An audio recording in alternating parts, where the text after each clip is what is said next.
नमस्कार मित्रों, स्वागत है आपका एक बार पुनः। सबसे पहले तो आप सभी को दीपावली की हार्दिक शुभकामनाएं। दीपावली ये एक ऐसा पर्व है जो हमें याद दिलाता है, जो हमें स्मरण कराता है कि हम सभी के पूर्वज कौन थे। हम सभी के पूर्वज भगवान प्रभु श्री राम थे, जो मर्यादा पुरुषोत्तम थे, जो एक राजपुत्र भी थे। अब ये मैंने क्यों कहा? ये मैंने इसलिए कहा क्योंकि कालांतर में जाके इस प्रकार की भ्रांतियाँ उस समाज में फैलने लगी थी। इसी से जुड़ी हुई एक कथा मैं आपके सामने एक कहानी छोटी सी लेके आया हूँ। उनके बारे में बहुत कम लोग ही जानते हैं। जो राजपुत्र हैं वे ही जानते हैं कि वे कौन थे और उन्होंने ऐसा क्या किया था। मैं भगवान श्री राम की बात नहीं कर रहा हूँ।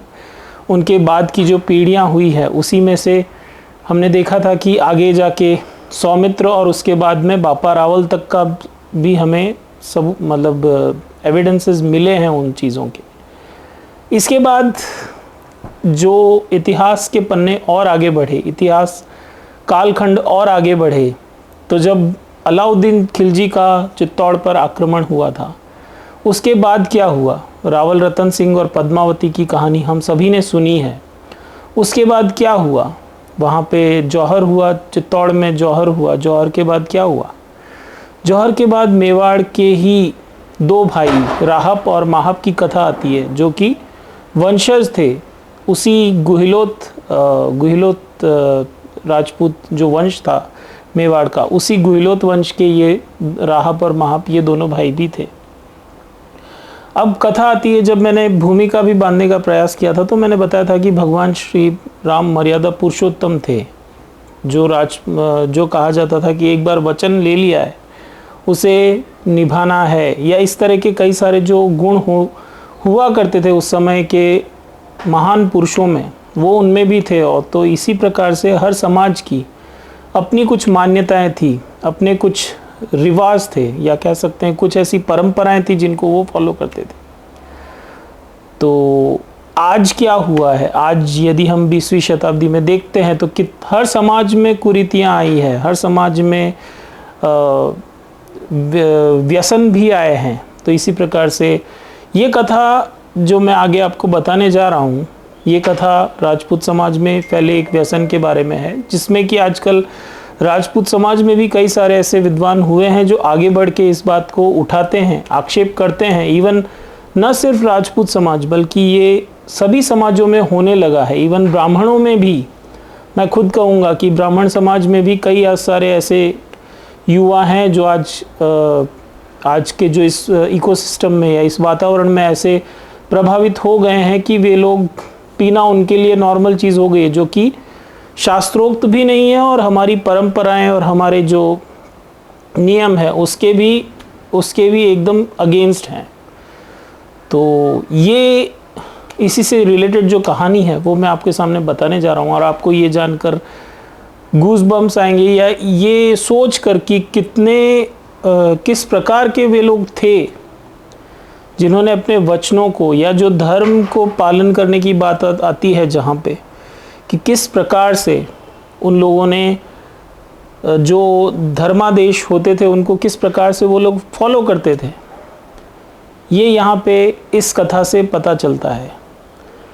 तो कथा जाती है, जैसा कि मैंने आपको बताया, मैं ईसवी सन या अपना जो ईयर है एग्जैक्ट जो ग्रेगोरियन ईयर है वो भी नहीं बता सकता, लेकिन मैं रिलेटिवली आपको बता रहा हूँ कि ये जो घटना हुई है मेवाड़ में ये उसके बाद की है, जहाँ पे पद्मावती का जब जौहर हुआ था उसके बाद की घटना है। रानी पद्मावती के जौहर की बात की घटना है, जब चित्तौड़ पूर्णतया अलाउद्दीन खिलजी के कंट्रोल में चला गया था। और उसके बाद जो उनके जो गुहिलोत वंश के जो आगे के जो पीढ़ियाँ थी वो कहाँ पे थी, तो वो छोटे छोटे गाँवों में जाके ये लोग रह रहे थे।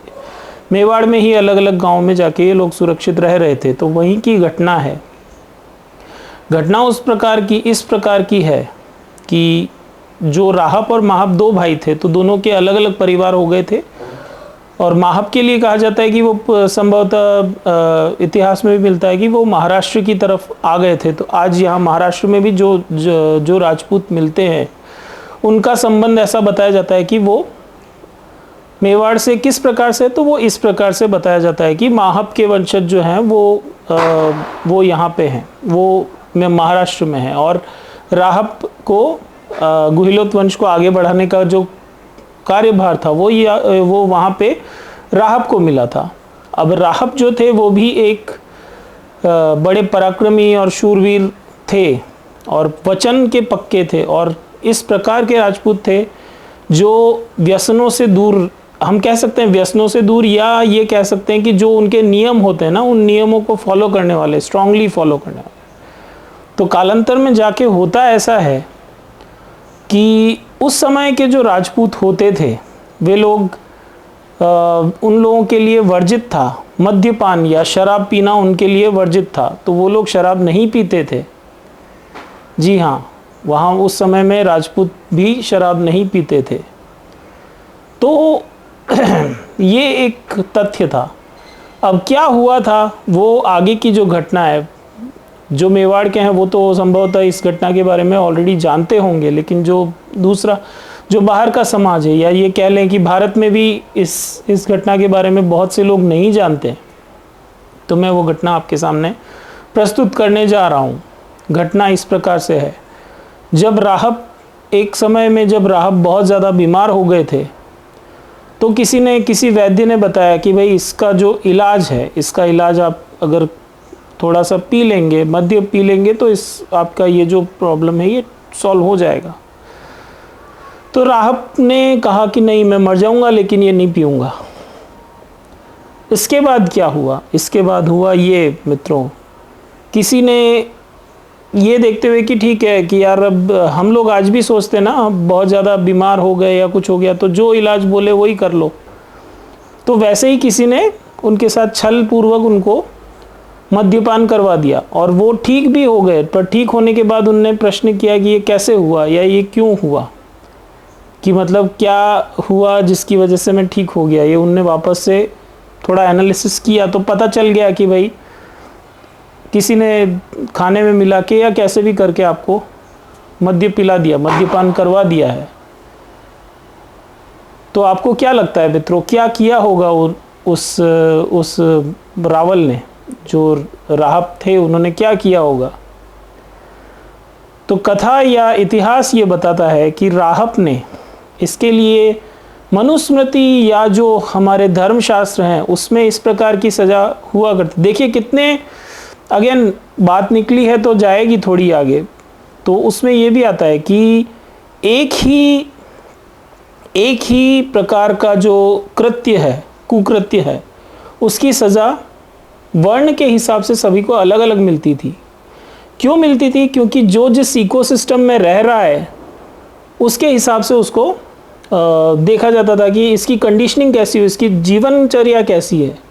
अगर जीवनचर्या जिस वर्ण के हिसाब से जीवनचर्या है, आप बहुत अच्छा आपको मिल रहा है एनवायरनमेंट, आपको अच्छा गलत नहीं बोलना और अच्छी अच्छी शिक्षाएं भी आपको मिल रही, उसके बाद भी आप अगर ये ऐसा कर रहे हो, मद्यपान की सज़ा क्या थी उस समय में? स्पेसिफिकली राजपूतों और ब्राह्मणों के लिए ये कहा जाता है कि उनको अगर मद्यपान वो लोग करते हैं, ब्राह्मण या राजपूत, तो उनको शीशा पिला दिया जाता था। शीशा पिला दिया जाता है यानी कि एक प्रकार से मृत्यु ही, और भयानक मृत्यु है वो। आप सोच नहीं सकते इतना कष्टकर वो मृत्यु होगी और वो सज़ा होगी। तो अब क्या हुआ, राहब ने, जी हाँ, जो व्यक्ति मद्यपान के कारण ठीक हुआ है, उन्होंने क्या निर्णय लिया? आप सोच सकते हैं क्या निर्णय लिया होगा?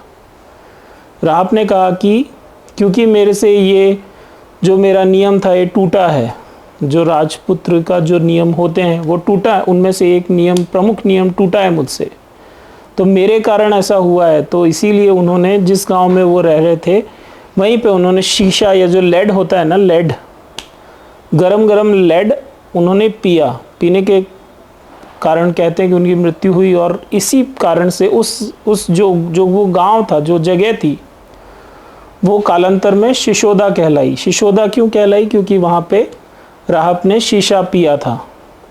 उस अपने आप को ये सेल्फ इम्पोज पनिशमेंट लिया था कि भाई मेरे से ये रूल ब्रेक हुआ है तो मैं ये पनिशमेंट लेता हूँ, और कोई फोर्स करने वाला नहीं था। आज के समय में हम लोग कैसे हो गए कि कोई देख नहीं रहा है तो चलो छोड़ दो यार, ट्रैफिक सिग्नल की बात करेंगे।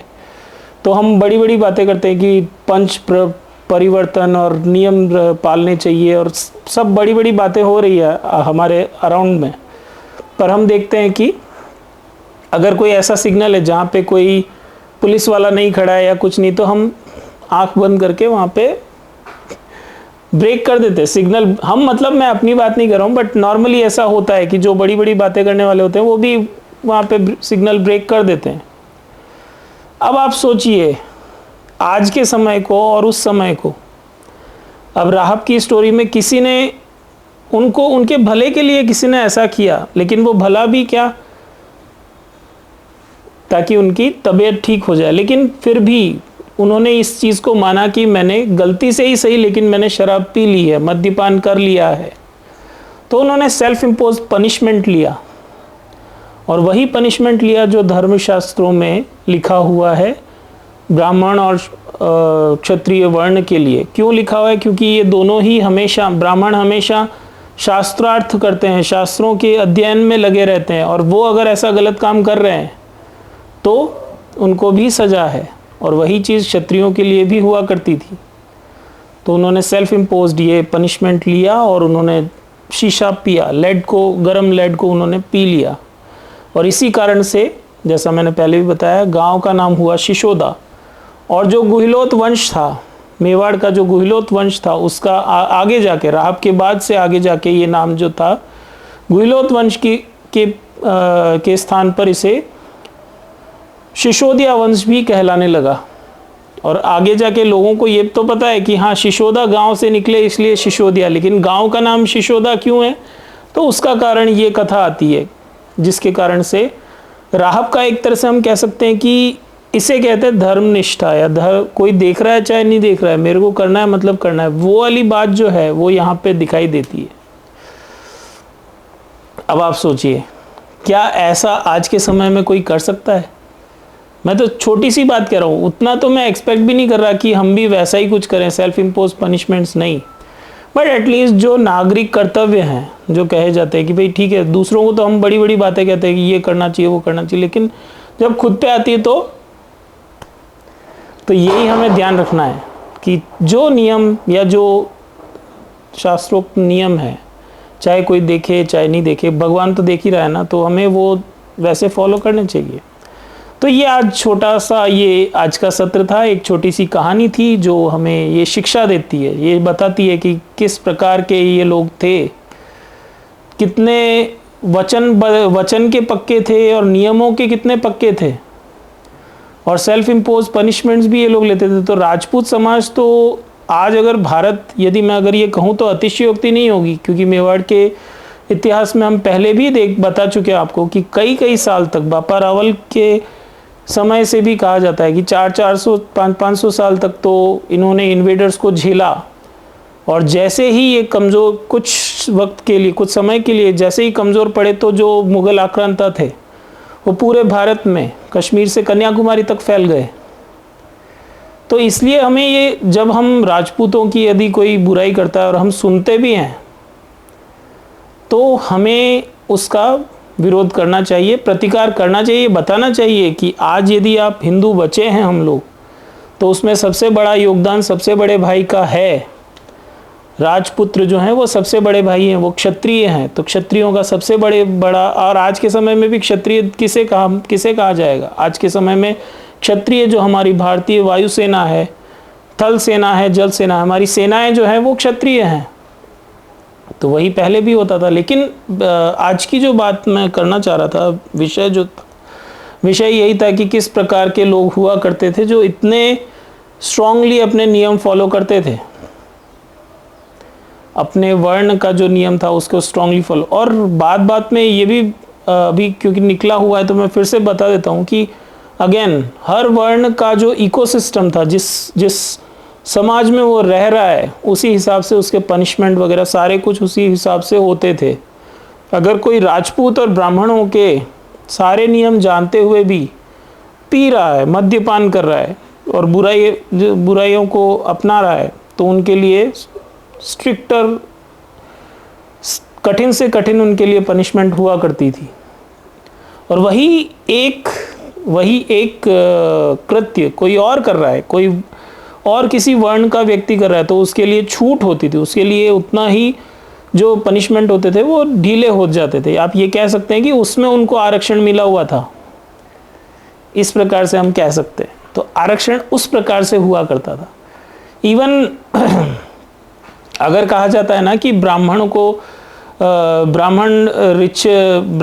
जो है, ब्राह्मणों को धन इकट्ठा करने का उनके लिए निषेध था कि वो धन इकट्ठा नहीं कर सकते, तो वो क्या करते थे, ब्राह्मणों का जो ध्यान रखना है, अगर कहा जाता है कि बाकी के जो लोग हैं वो ब्राह्मणों का ध्यान रखेंगे, क्षत्रियों के लिए कहा जाता है कि जो गौ और ब्राह्मण की रक्षा करेगा वो क्षत्रिय। तो ऐसा क्यों कहा जाता था? कभी लॉजिकली इस बारे में सोचिए। एक देश को कौन आगे बढ़ाता है? एक देश को सारे जो वर्ण हैं ये मिलके आगे बढ़ाते हैं, और ब्राह्मण जो है रिसर्च करता है, ब्राह्मण जो है इनोवेशन करता है, ब्राह्मण रिसर्च इनोवेशन इनमें लगता है। इसीलिए उस दिमाग को बचाने की आवश्यकता है। तो उसको बचाने के लिए कौन सीमा पर खड़ा रहता है? तो उसको बचाने के लिए क्षत्रिय सीमा पे खड़ा होता है। और क्षत्रिय और ब्राह्मण का पेट कौन भरेगा? क्षत्रिय और ब्राह्मण का पेट जो है वो वैश्य भरेंगे, क्योंकि वो व्यापार करेंगे, तब जाके वर्ण व्यवस्था में जो, अगर वो लोग व्यापार करेंगे तभी पेट जो भी चाहिए, बाकी समाज के चारों वर्णों को जो चाहिए वो वहीं से आएगा, खेती से आएगा। तो इसीलिए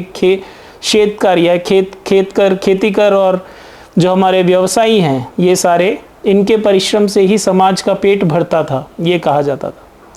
इसके बाद आएगी, अब बड़े बड़े खेत हो गए, व्यवसाय भी हो गए, सब हो गए, तो फिर उनमें काम कौन करेगा? बाकी के सबकी व्यवस्था कौन करेगा? तो उस व्यवस्था के लिए जो हमारा चतुर्थ वर्ण है वो आता था।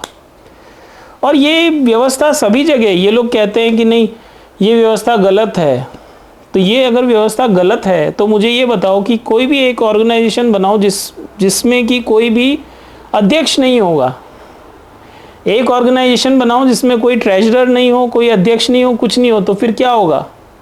अगर आप 10 लोगों को एक साथ एक कमरे में बंद भी कर दो और उनका कोई लीडर नहीं हो, कुछ नहीं हो, जहाँ पे आपने लीडर कहा वहाँ पे मैं उसको ब्राह्मण बोलूँगा, जहाँ पे आपने एक लठैत उसके साथ खड़ा किया मैं उसको क्षत्रिय बोलूँगा, जो उस ग्रुप की रक्षा करेगा। तो इसलिए चाहे आप किसी भी वर्ण के हो, कोई भी बात करो, यदि आप कहते हो कि ये हमारी एक पार्टी है, ये हमारे साथ के लोग हैं, जिसमें कि ये फला अध्यक्ष है, उपाध्यक्ष है, और ये ट्रेजरर है, और ये अपना सेनापति कह सकते हैं, जिसको कि जहाँ पे लड़ने की ज़रूरत आएगी तो ये लोग आगे जाएंगे। अगर आपने इस प्रकार का डिवीज़न नहीं किया है किसी भी ग्रुप में, तो वो ग्रुप बहुत ज़्यादा दिन तक टिक नहीं पाएगा, और यही हम देखते भी आए हैं। तो इसीलिए ये जो प्रैक्टिकल थी, ये जो वर्ण व्यवस्था थी, ये बहुत प्रैक्टिकल थी और आज भी है। हम भले ही कहते हैं कि नहीं हम इसमें नहीं मानते, बट रियलिटी दुनिया की यही है। चलिए, तो आज आपके सामने यही मैं कथा बहुत दिनों से सोच रहा था कि ये कौन थे, तो मुझे रिसेंटली मैंने पढ़ा इसको, तो इस बारे में जब पढ़ा तो मेरे भी एक बार के लिए श्रद्धा मन में उत्पन्न हुई कि कैसे लोग हुआ करते थे पुराने समय में। Self impose punishment, awesome. तो ये आज की चर्चा थी। जय श्री कृष्णा, जय श्री राम, हर हर महादेव, जय एकलिंगजीरी। इसी के साथ दिवाली की राम राम सभी को, और इसी के साथ इस सत्र को यहीं समाप्त करेंगे। भारत माता की जय। जय हिंद, वंदे मातरम।